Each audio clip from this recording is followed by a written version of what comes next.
Welcome Chandra's. Hi Nagendra గారు, ఎలా ఉన్నారు? బ్రహ్మాండంగా ఉన్నానయ్య. వెరీ హ్యాపీ ఈ రోజు మిమ్మల్ని ఇలా కలవడం. ఎప్పుడు మీరు ఎన్నో చూసాను ఇంటర్వ్యూస్. Thank you. సో ఇలా నేనే చేస్తున్నందుకు నాకు చాలా హ్యాపీగా ఉంది. Very nice, very nice.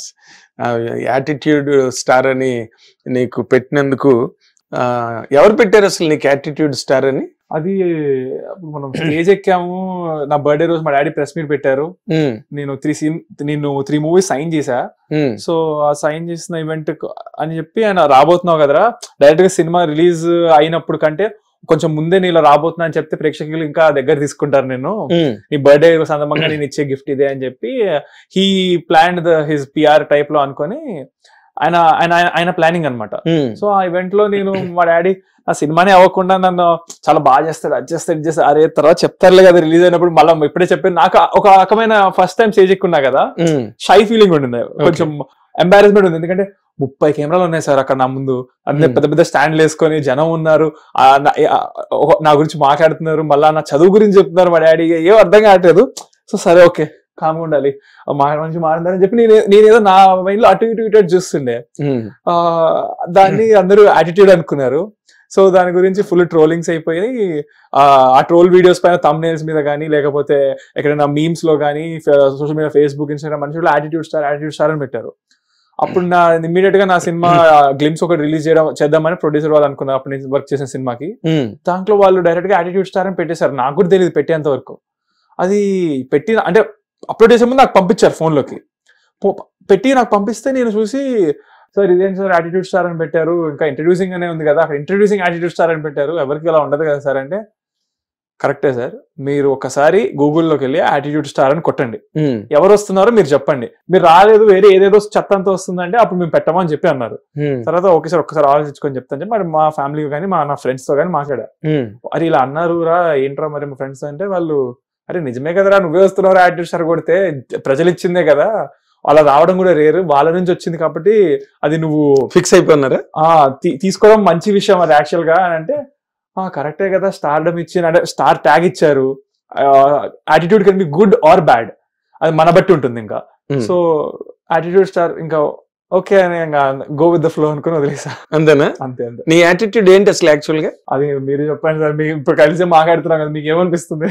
అంటే నువ్వు పాజిటివ్ యాటిట్యూడ్ ఉంది నీకు. నేను స్టేజ్ మీద చూసే కదా, మీ మదర్ కళ్ళ నీళ్లు పెట్టుకుంటుంటే నువ్వు దగ్గరుండి తీసుకెళ్లి కుర్చీలో కూర్చోబెట్టి వచ్చావు. నీ పనులు నువ్వు ఉండకుండా అమ్మని కనిపెట్టావు, బాధపడుతోంది అంటే. అఫ్ కోర్స్ అవన్నీ మీ ఫాదర్ స్టేజ్ మీద చెప్పారు అనుకో, ఆనంద భాష్పాలని 100%.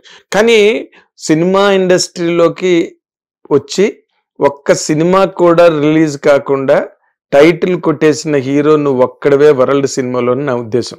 అవును సార్. అవును సార్. ఎలా అనిపించింది నీకు? అది చాలా హ్యాపీగానే ఉంది సార్, ఎందుకంటే నేను పాజిటివ్ గానే తీసుకుంటున్నాను దాన్ని. సో ఇంకా దాని తర్వాత ఇప్పుడు ఇది చూసి అది ఉత్తిగా పెట్టుకున్నారా అనిపిస్తే నేను డిసిషన్ కూడా తీసుకున్నాను సార్, ఒకటి గట్టి నిర్ణయం తీసుకున్నాను. ఏంటి? ఇప్పుడు ఈ సినిమా చూసిన తర్వాత ఎవరైతే ఆడియన్స్ నాకు ఇచ్చారో వాళ్ళకే నేను ఆ ట్యాగ్ కి అర్హుడు కాదు అని యునానిమస్ గా మనకు తెలిసిపోతుంది టాక్ సినిమాకి. సో దానికి అర్హుడు కాదంటే నెక్స్ట్ సినిమాలు నాకు ఆల్రెడీ రిలీజ్ ఉన్నాయి రెడీగా, పోస్ట్ ప్రొడక్షన్ జరుగుతున్నాయి. అవునంటే 2 సినిమాలు కంప్లీట్ అయిపోయినాయి. సో ఆ వాటిల్లో నేను వాళ్ళు వేద్దామని ఫిక్స్ అయి ఉన్నారు, అయినా కూడా నేను తీయించేస్తాను. ఎందుకంటే దానికి అర్హుడు కాదని ప్రజలు చెప్పిన తర్వాత మళ్ళా నేను పెట్టుకోకూడదు, నేను ముందు ఈ నిర్ణయం నేను తీసుకున్నాను అనమాట. ముందే తీసేసుకున్నావు. అయ్యా ఓకే. అయితే అసలు నువ్వు నార్మల్ గా ఒక్క విషయం నిన్ను అడుగుతాను, డైరెక్ట్ గా చెప్పు. నువ్వు బాగా కలివిడిగా మాట్లాడుతున్నావు కాబట్టి అడుగుతా.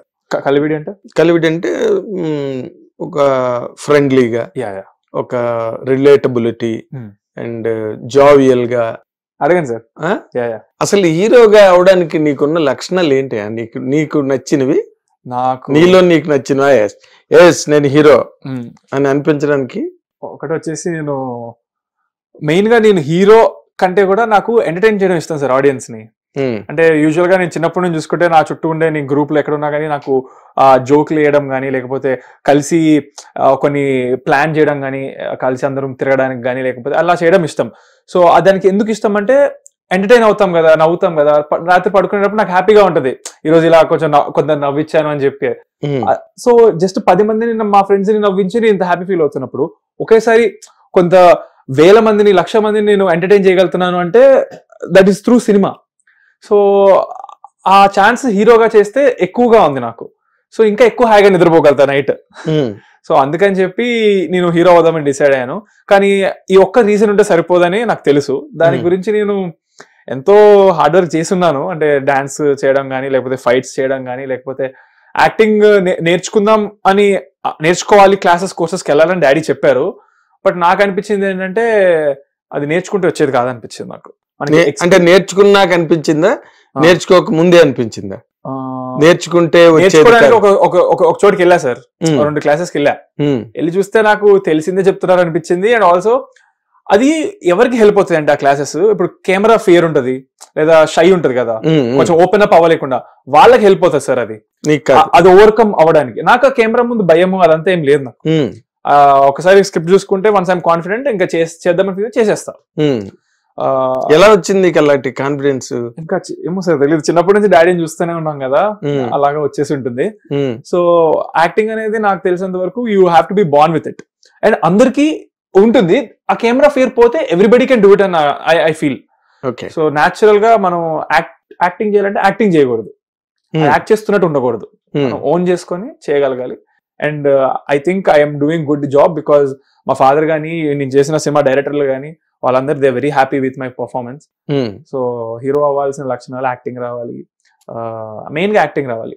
సో నేను అదొక్కటి హైలైట్ చేయకుండా ఇప్పటిదాకా నేను మిగతావన్నీ కష్టపడి నేర్చుకున్నా కాబట్టి ఎక్కడికి వెళ్ళా నేను ఇవ్వచ్చు అవ్వచ్చు అని చెప్పుకున్నాను. అవి కూడా క్వశ్చన్స్ అడిగారు ఆ రోజు, ఆ క్వశ్చన్స్ అడిగిన పార్ట్ కట్ అయినాయి అనమాట. సో అదొక స్పీచ్ లాగా కలిసి యూట్యూబ్ లో పడిపోయింది అది. బట్ యాక్చువల్ గా నన్ను క్వశ్చన్స్ అడిగారు అక్కడ ఆ రోజు వచ్చిన వాళ్ళు, వాళ్ళ వైపు మైక్ ప్రాబ్లం ఉండింది. ఓకే. సో అందుకే ఇవి యాక్టింగ్ అనేది నేర్చుకోలేదు, ఇవి నేర్చుకున్నాను. సో ఇవన్నీ కలిపి చేస్తే హీరో అవుతామని అనుకుంటున్నాను నేను. అలాగే హీరో అయిపోయావు? అంతే సార్. అంటే సినిమా కంప్లీట్ గా నువ్వు అయిపోయిన తర్వాత చూసావా? చూసాను సార్. ఏమనిపించింది నీకు? I'm very happy. నేను ఎలా అయితే నేను అనుకున్నాను స్టోరీ విన్నప్పుడు, అనుకున్న దానికంటే చాలా వరకు ఇంకా శాతం చాలా బాగా వచ్చింది సార్.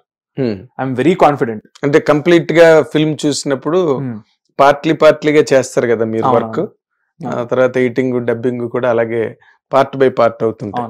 ఇవన్నీ కలిపి ఒకసారి చూస్తే నేను అదిరిపోయిన అనిపించిందా నీకు? అంటే అన్ని కలిపి చూసినప్పుడు అనిపించింది. బట్ ఆ part by part every step process లో కూడా ఐఎమ్